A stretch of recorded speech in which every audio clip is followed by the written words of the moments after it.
माता पिता का प्यार बच्चों की आत्मा का आधार होता है। उनका सहयोग, उनकी प्रेरणा बच्चों की संजीवनी शक्ति होती है।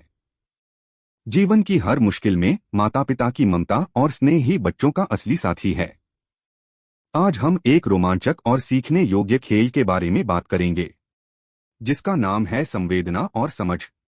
यह खेल न केवल उत्साहित करता है, बल्कि संज्ञानात्मक विकास में भी मदद करता है।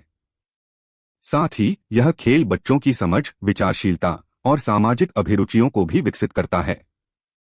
तो आइए इस खेल का आनंद लें और अपने बच्चों के साथ नए संवेदनात्मक सफर में शामिल हों।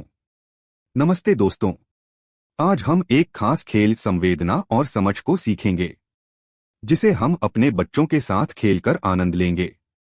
संवेदना और समझ खेल बच्चों के लिए महत्वपूर्ण है, क्योंकि यह उन्हें अलग अलग संवेदनात्मक अनुभवों को अनुभव करने का मौका देता है। इससे उनकी इंद्रियों का विकास होता है, जिससे वे विश्व को और अधिक से अधिक समझने में सक्षम होते हैं। यह उनके मानसिक, शारीरिक और सामाजिक विकास को प्रोत्साहित करता है, साथ ही उन्हें नए और रोमांचक अनुभवों का आनंद भी मिलता है। संवेदना और समझ के माध्यम से बच्चे सीखते हैं, खेलते हैं और अपनी जिज्ञासा को बढ़ाते हैं, जिससे उनकी संवेदनशीलता और सोचने की क्षमता में सुधार होता है। इस खेल को शुरू करने से पहले हम इसके बारे में कुछ रोचक बातें जान लेते हैं। पहली बात, जीन पियागेट के अध्ययनों के अनुसार संवेदना और समझ खेल बच्चों के मस्तिष्क के विकास के लिए महत्वपूर्ण है। यह उनकी इंद्रियों को सक्रिय करता है और बुद्धिमत्ता को बढ़ाता है। दूसरी बात, डॉक्टर जॉन मेडोक्स ने बताया है, अगर बच्चे संवेदना और समझ खेल खेलना छोड़ देते हैं तो उनके दिमाग के विकास में कमी हो सकती है। एक महान नाम जिसे संवेदना और समझ खेल बहुत पसंद था, वह है अल्बर्ट आइंस्टीन। उनका वैज्ञानिक और ब्रह्मांडिक धारणाओं के क्षेत्र में योगदान उनकी विरासत को उत्कृष्ट बनाता है। संवेदना और समझ खेल अधिकतम खेलने वाला देश भारत है, क्योंकि इससे बच्चों के संवेदनशीलता को विकसित करने में मदद मिलती है। संवेदना और समझ खेल सबसे कम खेलने वाला देश रूस है, क्योंकि इस खेल का प्रचार प्रसार अन्य देशों की तुलना में यहाँ कम है। तो आइए अब हम संवेदना और समझ खेल को कैसे खेलते हैं, इसके बारे में जानते हैं।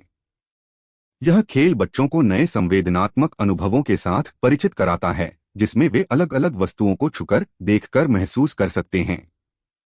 उदाहरण के लिए, एक बड़े कंटेनर में अनाज जैसे चावल, मूंगफली, मक्का, गेहूं आदि को मिलाएं।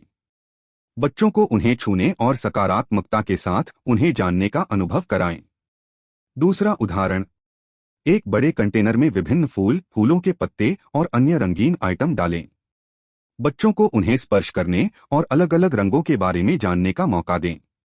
तीसरा उदाहरण, एक कंटेनर में पानी भर दे और बच्चों को पानी के साथ खेलते हुए उसकी ध्वनि, ठंडक और स्पर्श का अनुभव कराएं।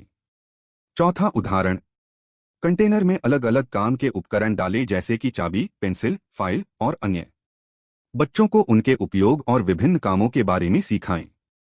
खेल के बाद कंटेनर को साफ करें और उसे अगली बार के लिए तैयार करें। और भी आप इसी तरह की बहुत सारी चीजें को इकट्ठा करके बच्चों के साथ खेल सकते हैं और उनका आनंद ले सकते हैं। संवेदना और समझ गेम को हमें हर हफ्ते कम से कम एक बार अवश्य खेलना चाहिए।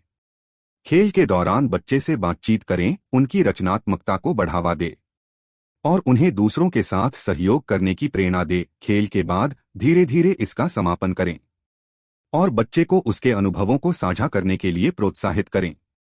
जब भी आपका मन करे, अपने बच्चों के साथ संवेदना और समझ खेल को खेलें और इस मोमेंट को और खास बनाएं, खेलने का मजा लें और अपने बच्चों के साथ इस सुंदर अनुभव का आनंद लें। यह वीडियो आपको कैसा लगा? अगर आपको इससे कुछ सीखने को मिला तो कृपया इसे लाइक करें, हमारे चैनल को सब्सक्राइब करें और अपने दोस्तों के साथ शेयर करें। धन्यवाद।